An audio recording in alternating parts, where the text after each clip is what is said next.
So, Benjamin, nice to meet you. Nice to know you. Hello. Back on. Hello. Okay. So, the So I know your name is Mohammed, but what would you like to be called? Mohammed or Amin, as you want. The Okay. one easy. Amin. Amin, yes, Okay, Amin. Amin. All right. Okay, so when I'm done talking, I will say Amin, and that means it's time for you to talk. It makes it more Okay. smooth. Okay. Okay. Go ahead. Now, I say freedom of speech is absolute, or freedom of expression, as we'd like to say it here. And what do we mean by freedom of speech is a little different than what people tend to think. Like they bring up examples of, say, like shouting in a movie theater or shouting fire in a theater, or issues like slander, or issues like inciting violence. Technically, those are not issues of speech. Speech is defined by law, is a statement of opinion given in situations where opinions are welcome. So, for instance, if you're shouting fire in a theater, that is not a situation where an opinion is welcome, and shouting fire in a theater is not an opinion. If you actually believed that there was a fire in a theater, then technically that would be permitted. But if you're doing it just to instigate people to run out of the theater and cause havoc, that is a different situation. It doesn't fall under speech. For instance, saying that someone spreading a false statement about a person to try to cause that person to ruin his career or ruin his livelihood or ruin his name. Those are not situations that fall under speech either, because that is not an opinion. You are stating something that you know to be false in a reckless manner. I would say that freedom of speech is absolute. And the reason, and what people usually get wrong about this issue, is they tend to think of freedom of expression as in keeping with something like the pursuit of happiness, where they think that the freedom is, the benefit of it is upon the individual's betterment. As if, and I have freedom of expression, like it makes you happy to express yourself, and that's why we have freedom of expression. Freedom of expression is about the betterment of society itself. When we have a free exchange of ideas, when we have people voicing their views about different things, it does several things. One, it strengthens us. Our ability to decipher through propaganda, to think critically, to examine different points of view, enhances our ability to better understand issues, to filter through falsehoods, because when we're talking about, when we are exposed to various points of view, we have to examine them critically. And if we're not hearing different points of view, we really can't do that. For instance, in Nazi Germany, when you're looking at the earlier part of the 20th century and you're looking at things like the rise of Nazi Germany, the rise of Stalin, in the Bolsheviks, and those certain things it has a certain specific context there, in the fact that people are in that era were being exposed to propaganda, modernistic propaganda, for the first time. So what was really happening there was that they were unaccustomed to it. And so being unaccustomed to it, they were very vulnerable to its effects. Nowadays, with the talking heads and all the things we deal with, newspapers, columnists, and things like that, so we're accustomed to these sorts of things. And because a group or a society that is accustomed to hearing different points of view is better at filtering through the nonsense and figuring out truth and falsehood, and being guided by reasonable statements as opposed to unreasonable statements, than a society that is unaccustomed to it. Now, you can respond at any time, Mohammed or Amin. No, I have not a response, but just a question to Okay, you can have a question. So you mean nowadays we shouldn't have any restriction of any kind when it comes to freedom of speech, except if it is something that will do some harm to another person, or as long as it's an opinion, you are allowed to do whatever you want or say whatever you want. Legally, in the United States, and your position here, as I understood it, was that you were against the Western concept of freedom of expression that is valued in the West. Mm-hmm. And that concept that is valued in the West is that in situations where opinions are warranted or allowed, we cannot say what opinions you can state. So that is what the absolute freedom of expression is. In situations where opinions are welcome. For instance, Twitter would be a situation where opinions are welcome. Facebook would be a situation where opinions are welcome. A soapbox platform at a park where people are voicing their views.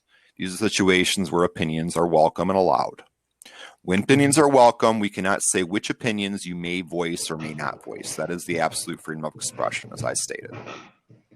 So, okay, for you, for example, promoting pedophilia or promoting racism, those are opinions for some people. For us, they may be hateful speech. So, how do you see that?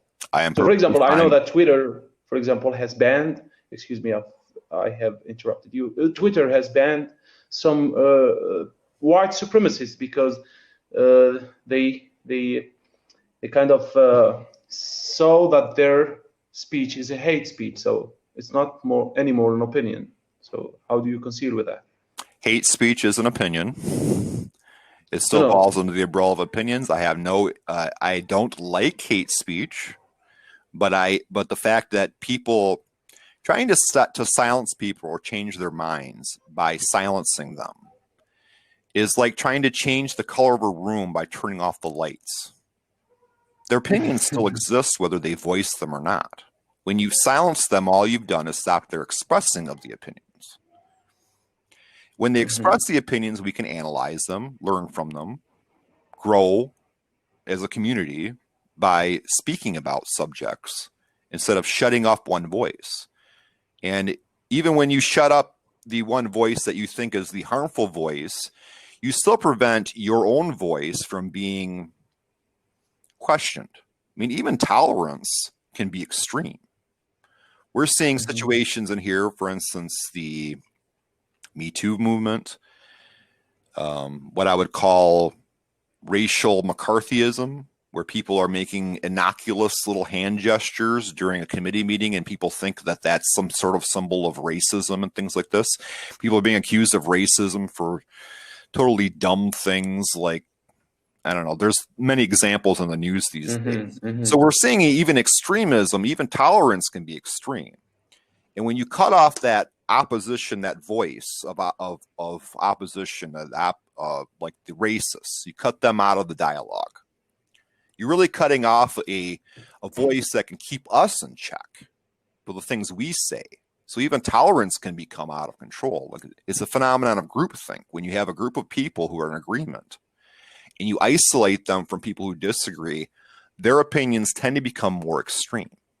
And that can happen with any opinion. There is no opinion, I think, that is so perfect that that extremism couldn't make it worse. I think that goes with anything, goes for tolerance. It goes for anything I can conceive of. Even democracy could become too extreme. You could have this situation where people are voting on whether or not the next troop takes a right hand, like a company in war, takes a right hand turn or a left hand turn. You could make it that extreme. So to confront extremism, you always need that other voice, that other opinion to keep you in check. I mean. So what's your opinion on, how to deal with that? So what I understand from your talk is we should allow everything. But this allowing everything, this conception of things, this ideology has permitted or has allowed in the Western civilization to many unpleasant outcomes. So, for example, pornography is just an offspring or a child of freedom of speech. It's because there is this very acceptance of everything that pornography we see now in your countries, and also, for example, about hip hop or rap music or all the negative culture that we see now, that it is making a lot of bad outcomes to the black community or to the younger generation. So the the consequence of letting such hateful speech or rap songs where there are blasphemy and there are insulting and call for killing and call for killing the police and the N-word and racism. So all of this, because if we have allowed, the consequence of all of that is more and more bad people, bad generation, bad result, and bad. So how do you conceal with that?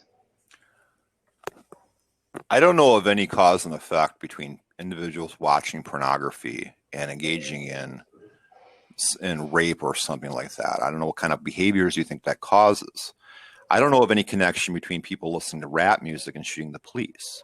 Clearly, rap has an audience of millions of people. They're not all going out and shooting the police.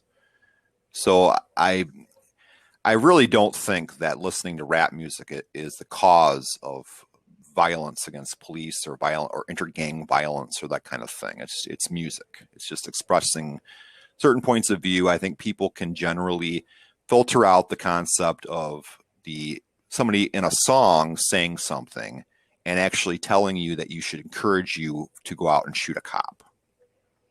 No, but we do disagree a lot on this because even the Kremlin lately has made some very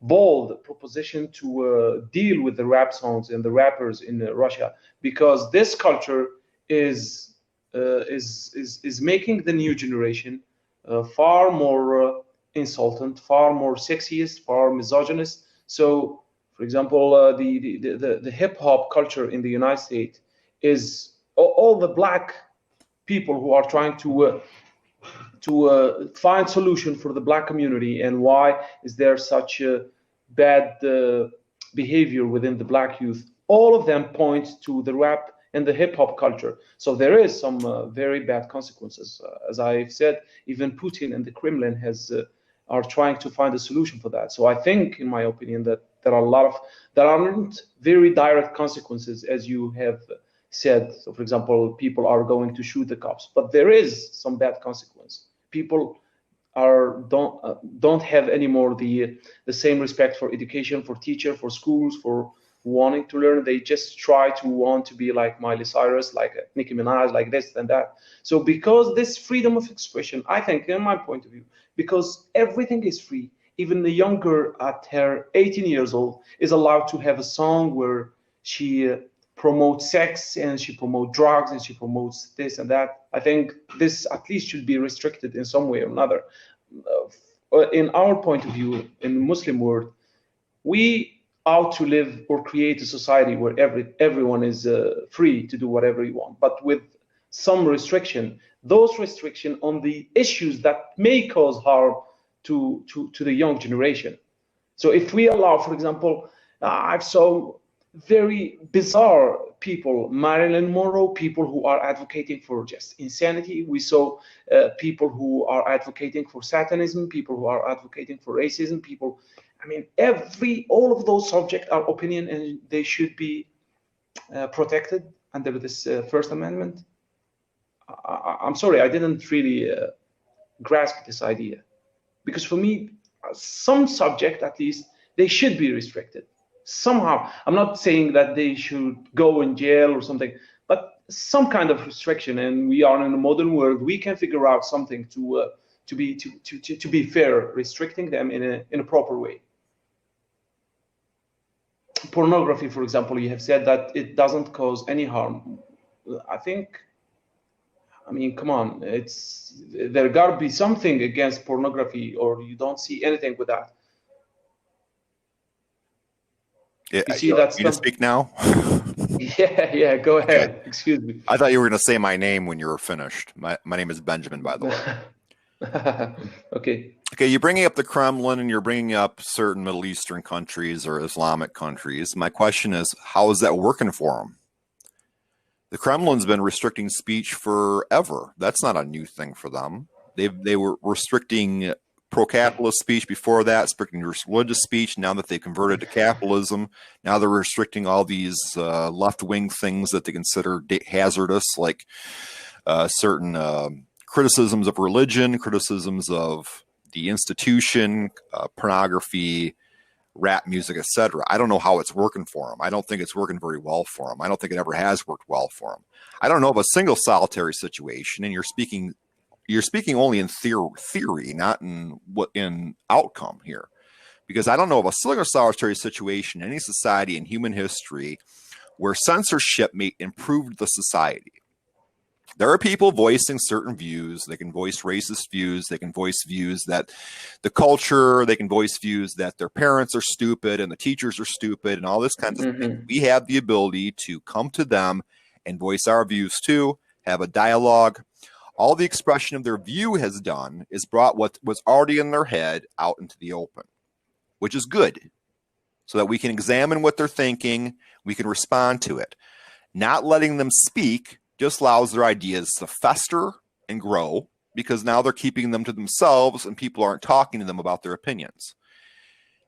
If you look at the freedom of speech index, the freedom of expression index for different countries all over the world, the countries with greater freedom of expression tend to be more productive societies. They tend to be countries with less crime, less, it's across the board. In fact, I don't know of a single thing. We can talk about democracy. We can talk about communism versus capitalism. We can talk about prison rates versus being less restrictive on crime. But I don't know of a single solitary policy that has proven to be more effective at making societies better than freedom of expression. We agree. Without your speech here, you're only talking in theory. This should cause this to happen. This should cause that to happen. Prostitution should cause that to happen, and rap music should cause that to happen. That's all I'm hearing here. I'm not hearing a study that actually suggests it. So that's what I have to say about that. I mean, you made a good argument. I didn't. I don't have with me any particular study, but from my own research, I found that most of the problem with the Black American community, the American Black community, is because of the culture, the omnipresent culture of hating the police, hating the previous oppression of the white people. So because of that, and it is portrayed a lot in the hip hop culture. So many of their very famous philosopher or historian are telling that this is, maybe we should search about that. I will send you the link after. But for example, when we go to Singapore, okay, you mentioned it, Russia, and it was a good argument. Russia is not that good example to say. But what about, for example, in Singapore? In Singapore, they don't allow, for example, pornography. And I think it's a healthier society than the United States of America, because comparing the two, maybe the American people economically, they are better, but Singapore is far less crime, far less teen pregnancy, far less discrimination between the people, far less, I don't know. How would you respond to that? I don't know. You're stating one exception. I was talking about the entire index across the entire world, where you've given what seems to me is an exception to the rule. Is this your prayer time? I'm hearing your. Yes. This is the prayer time, so you can stop and pray. No, actually, it's I kind of have 10 or 15 minutes to pray after the prayer. Okay. It's not at this. So that goes off automatic. It's an alarm you have, right? Okay. So just be patient. It will be just 30 seconds and it will finish. But continue. And you're from Armenia? Or is that where you live now? I'm from Algeria, in North Africa. Northern Algeria, right? Yes. Okay. Very interesting to meet somebody from your area. I've never met anyone from your area before. Yeah, again, I think you're talking about an exception rather than a rule. With your statements, you keep referring to, I have found this, I have found that. I don't know what you're pointing to. I have found it. Well, what have you found? How have you found that? How have you found a connection between gang violence and rap music? How have you found it? What have you found? You share Okay, that I did. Yeah. On this one, you got me, or you won this argument by far. I don't have any research with me on this, but just logically, Benjamin, don't you think that this a new generation, people who are at their younger age, when they are exposed to a hateful culture, don't you think that human beings logically are very prone to adopt any culture because lack of knowledge, lack of self confidence? We are talking about young generation. I have had happened this with me when I was young. When I was young, I just wanted to imitate any rapper or any hero I could find. So if I was oriented to very noble people, very gentle people, I will behave like them. I will imitate them. And if I was directed toward, pardon, excuse me, and if I was directed toward others, so I think this is something logic. So Benjamin, don't you see that it can have a lot of effect, negative effect on the young generation? We see that. We see that, for example, all the fans, all the new generation, the youth, 15, 16 years old. It's very different than the previous American generation when we go back in time, 30 or 40 years later, before. So don't you have this same vision about your the people there? I think you're reacting somewhat to availability heuristic. Technically, as far as studies go, crime is decreasing, and crime is usually perpetrated by youth. What you're seeing more is more news incidents of crime, and that's not indicative of anything. That's what you call availability heuristic. What you're seeing on the news, what's happening is that the news is more apt at reporting every incident that occurs. And so we think that because we're seeing more things on the news, and it's also the fact that there are more people than there used to be. Per capita, crime rates have decreased. So in the United States, at least. So I don't know how you would account for that. If rap music is more in our culture, more people are watching pornography. How are crime rates going down? I mean, okay, so Benjamin, don't you think that this generation is far more prone to sex and nudity? And I mean, I don't have research with me, but I'm practically sure of this. It's the nudity and uh, exposition to sex and having a lot of boyfriend or girlfriend. It's becoming more and more easy to do that. I mean, I'm so not afraid of that.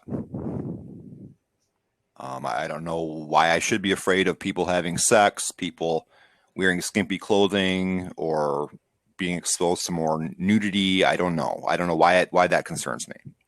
There are so you African don't tribes think where people walk around naked all the time and have sex in public, and they're not all blowing their faces off or whatever you would think they would do.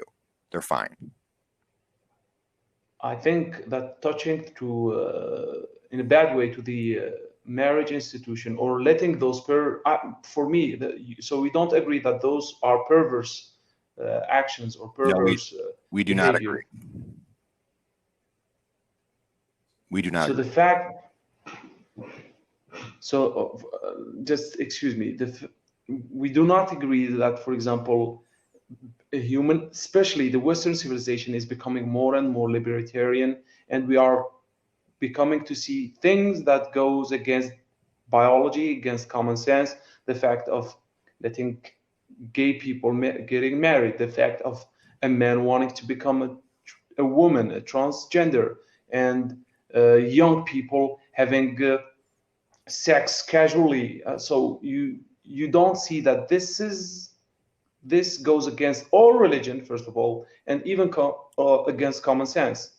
Would you, for example, just excuse me for this anecdotal example, but would you prefer to see your daughter as someone who is daughter or son, who is a human being who is pure and trying to and never having sex until he get married with someone he loves or she loves, or would you prefer her to live a life the kind of life we see on like the many famous stars are promoting? Okay, say the very last thing you said again.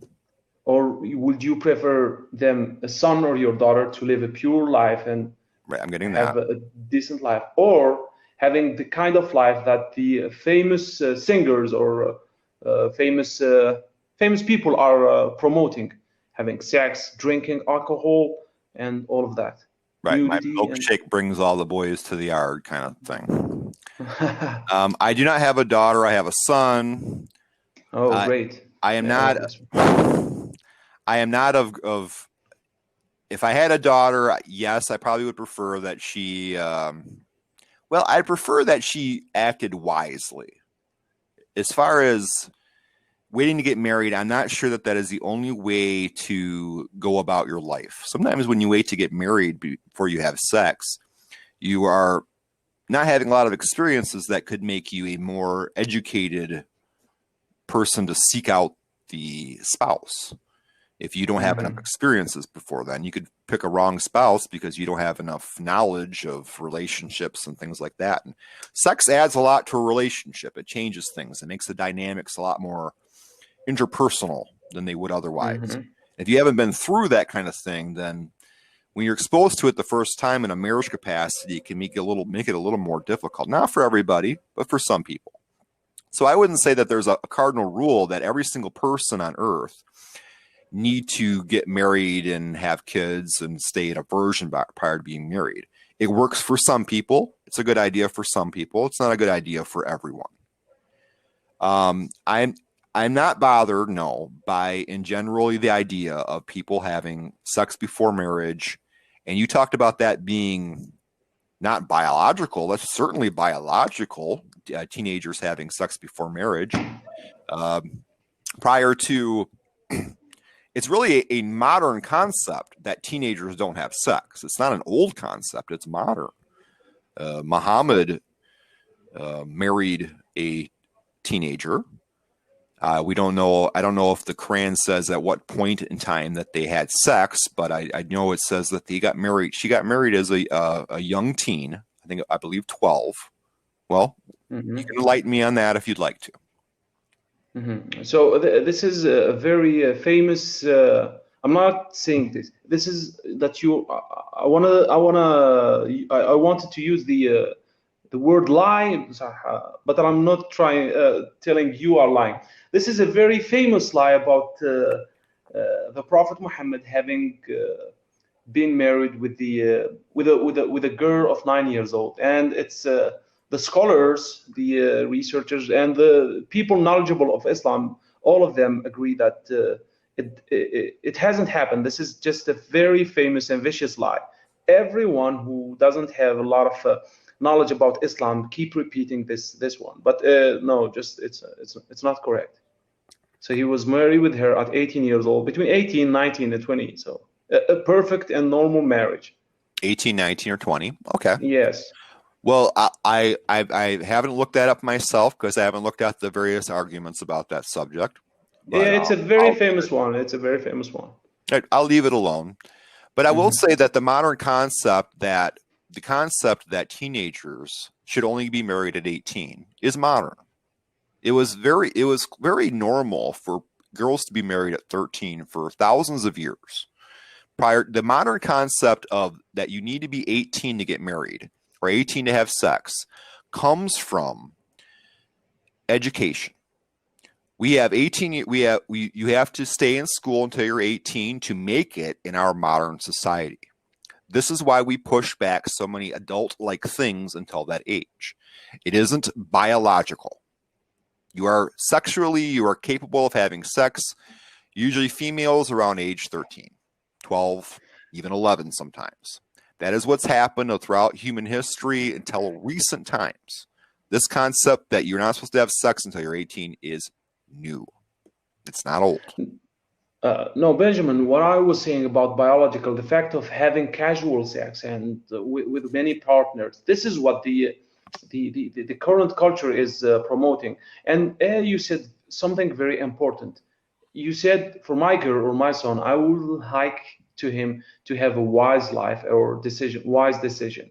So how would you do that if your girl is constantly exposed to an unwise way of life, whether in school, whether in the culture out there? Or wouldn't you want to at least restrict some things to not I would encourage. alter the concept or the mentality of your girl? What we should encourage is critical thinking. And I think critical thinking becomes more difficult when you are not exposed to different ideas than if you're exposed to only my ideas. If he's only exposed to my wisdom all of his life and never anything else, he's not going to be that wise, because he has to, the concept of filtering out propaganda, filtering out dumb ideas from smart ideas is a skill that you have to hone throughout your life. You would agree with that, wouldn't you? And I would say that never being exposed to anything stupid or dumb or reckless would cause you never to be able to filter out what's actually reckless and what isn't. I went to a Christian school myself where everything was restricted. I lived in a Christian subculture until to ninth grade, where I was restricted from seeing or hearing anything other than what they told me. And it was very fundamentalist, as they say. And it didn't make me any better than my public school counterparts when I joined the public school. I was isolated from the things they had been exposed to their whole lives. When I went to the public school and I was exposed to the things that they were, I was unprepared for it, because I had never heard the sort of things that they'd been hearing their whole lives. So when I was exposed to it, I was victim to a lot of things, to a lot of influences that I wouldn't have been otherwise. So I would say that when it comes to influences, to being influenced by outer things, and I brought this up earlier with the Nazis, we need to have children that are capable of filtering the nonsense from the truth, filtering out the recklessness from the wisdom. And I think you only gain that by being exposed to dumb ideas. If you're only exposed to the smart ideas, you never learn critical thinking skills. Okay, I agree on what you're saying, Benjamin, but don't you think that some topics, at least a handful of topics, they should not be exposed, kids should not be exposed to them? Let's say this example. Imagine now your son or your kid being taught in the school that, for example, they should love another person. The gay propaganda that maybe your son, it's better to love another man, or maybe there will be another ideology, people talking about pedophilia being something right. And I've seen just a while ago a video, a TED talk about pedophilia, that it's a normal thing. So if we allow practically any subject, don't you think that we are demanding a lot from a child to filter all of those ideas? So at least it will be, I think, in my point of view, that it will be logical for you to say to the school that you are not accepting these kind of idea, restrict these kind of subject for your kids. Or do you want, for example, the school to give them the subject of pedophilia, the subject of loving a man, a woman love? Don't you think that in this example, those kind of subjects should be restricted or not? You're talking about sexual drives or sexual attractions. For instance, the person giving the TED talk about pedophilia was not promoting the idea of molesting children. He was promoting the idea that the male population has a lot more people that are sexually attracted to underage people than we previously thought. This does not mean that he encourages them to go out and have sex with children. That's not the same thing. And the same thing with promoting, I don't know of anyone that promotes homosexuality. There's a promotion of tolerance of homosexuals, but I don't know of a school group or any kind of campaign to encourage children to become homosexuals. In France, it's very normalizing. Normalizing is a sort of propaganda. Normalizing for kids kids who are in the middle of a very confusing psychology. They don't know. I mean, a kid can be turned off by a girl and he will cry. He doesn't just have the capacity, the moral capacity, the psychological capacity. A kid at his 12 or 13 years old is just very fragile thing. So exposing him to, it's normal to love another man. It's normal to be married with him. It's normal that this, and this is what is happening in Europe, especially in France. It's called the ABC literature, I think, if I remember well the policy. So it's normalizing to them. It's exposition. So don't you agree that it is anti-psychological to say that a person being told that they will like having sex with a man will suddenly like it? You have an inborn tendency, heterosexuals have an inborn tendency to want to have sex with the opposite sex and to be repulsed by their own gender sexually. This is an inborn tendency of heterosexuals. You cannot overcome that by encouraging any normalizing of any kind of other behavior. I am a heterosexual. It doesn't matter what anyone says to me. I am not capable of being attracted to other men. Mm-hmm. So if children are doing this more often, it's just evidence that they already had the tendency to want to have sex with men, or with males having sex with other men was already a tendency that they already had. By normalizing it, we made them feel more comfortable with doing so, so they do it more. I am not scared of living in a society where there are more homosexuals or more homosexual marriages. So do you accept me at all? It does not affect them at all. So do you accept it? Okay, so do you accept in the school of your child, your son, they teach him something like that? Would you accept this kind of? I do accept. Well, I accept. Okay, let's say as a hypothetical, and they don't do this. They don't say you should become gay. But let's say as a hypothetical, he went to a school where every day they say, "Hey, being gay is great. You should become gay." I would find it a little strange, obviously. But I would think that he'd have the critical thinking faculties to realize that that's a little silly and that no one could actually tell him that he'd want to have sex with another man. It's kind of the equivalent of saying, for an actual heterosexual, were my son an actual heterosexual, telling him to go have sex with other men is the equivalent of telling him to go eat poop. He is not capable, a heterosexual is not capable of being attracted to their own gender, no matter what anyone says to them. So you are saying like being gay is just from the beginning. I think I disagree, and there are a lot of proof of that. Many people, many children can become gay just by social construct because they were psychologically affected. So there are those who are born, I think they think of themselves a woman, a girl think of herself a man, okay. But there are people in the middle, they just don't know. So with these kind of lessons or these kind of classroom, we are just making them more confused instead of showing them what is common sense and right, that a girl is a girl and a boy is a boy, and maybe those who with the genetic defects or born defect, those are very confusing situation. But teaching children, it's like I understand from what you are talking, it's like your son or every children in his age are already wise, so we cannot ever make any propaganda with them, even, and this is a mistake for me, because even grown-ups, we can make them kill. We can make them kill in the name of God. We can make them Nazis. Germany, they made them think that they are the best human on earth. So even grown-ups can, their mentality can be altered. What about babies? What about teenagers? They're more likely, adults are more likely to kill in the name of Islam or kill in the name of Nazism if they're in a country without freedom of speech. And even kill in the name of Christianity. Nazi Germany restricted, the Nazis were restricted prior to Nazism growing in Nazi Germany. Nazism was censored prior to it growing, and it didn't work.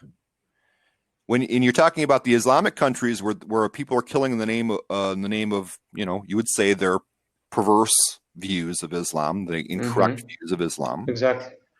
That is more likely in a society without freedom of speech, as I said at the beginning. When you're talking about a society in Nazi Germany, the real factor there was an exposure to modernistic concepts of propaganda due to technology, due to communication. Radio is a new thing. Movies are a new thing to them. We're talking about the 1940s. Hitler is the first celebrity, one of the very first celebrities in that country. These bulletin boards are up here. They're using Freudian concepts of how to influence other people, which are brand new. And the people are unaccustomed to them. So they're swept up in them. So you're seeing a behavior in Nazi Germany that never has occurred since, because now people are used to that kind of stuff. They're used to propaganda. They're used to being exposed to it. And I would say the same thing in a lot of these Islamic countries. They're not used to the kind of propaganda techniques that they're being exposed to from Al-Qaeda, from the various terrorist groups that they're being exposed to. This is somewhat new there. These are groups instead of the government. It used to be the government would kind of tell them what to do and not to do. Now it's these groups using the internet, using flyers, recruiting people. These are things that their community isn't used to being exposed to. In America, we're used to it. We're used to the talking heads on TV. We're used to the newspaper columnists, CNN, Fox News, all this kind of thing. We're accustomed to that kind of thing. So it's not as likely to influence us. So the places where this happens are very specific are also the places where freedom of speech tend to be censored in the past. And that is no coincidence. So you mean, for example, excuse me for the interruption. So because you are less likely to be indoctrinated. What about the white supremacists? What about the Christian who are behaving in a very bad manner in the United States? It doesn't mean that because everything is free in front of you, that some people aren't going to be indoctrinated. So what about the white supremacists? They are committing horrible crimes. The last one in New Zealand. New Zealand is a very free country. He has the access for everything, but he was indoctrinated. So if we don't protect, especially the young generation, I think the freedom of speech in every subject is a little bit a mistake. We should have the freedom of speech that you have explained, but just some specific subject, at least a handful. Pornography, insults, and a handful of them must be at least restricted in a way or another. I don't know of, again, you're quoting what we call a situation of availability heuristic. Those violent incidences are extremely rare. Overall crime rates have gone down. You're talking about white supremacists committing acts of violence. They're rare. They're very rare. If you actually look at the statistics, they're not going up. What's happening is that there are more people in the world than there used to be. Okay, and not committing crime, but adopting this ideology. So the white supremacists, the number of people who are adopting those ideology is increasing. Same thing, if we allow a very uncommon subject to children, they are going to accept, the number will grow. So it's like we are permitting this propaganda and it will go bigger and bigger. I don't see the white supremacists in America, by and large, engaging in acts of violence. You're hearing this in very scattered little part. All they're mostly doing is going out in the streets and with bullhorns and shouting stupid things. We have every right to respond to them, and we do. And that is a free exchange of ideas. I don't find anything bad about that. All you do by silencing them, as I said before, it's like trying to change people's minds by trying to change the color of a room by turning off the lights. It does not change anyone's mind to shut them up. All it does is it makes you the hall monitor, the authoritarian in this situation. It makes you the heavy. And therefore they can go to their people. Oh, these people are trying to shut up the truth. They're trying to silence us. It Where gives if you them don't do that, more. then they say, well, they're not afraid of what we have to say because they can respond to it. And that's the truth of my stance. I'm not afraid of what our supremacists have to say because I can walk up to them and I can say my own view back, and I'll win that way because I'm right. Benjamin, by the way, I think the debate is going to end because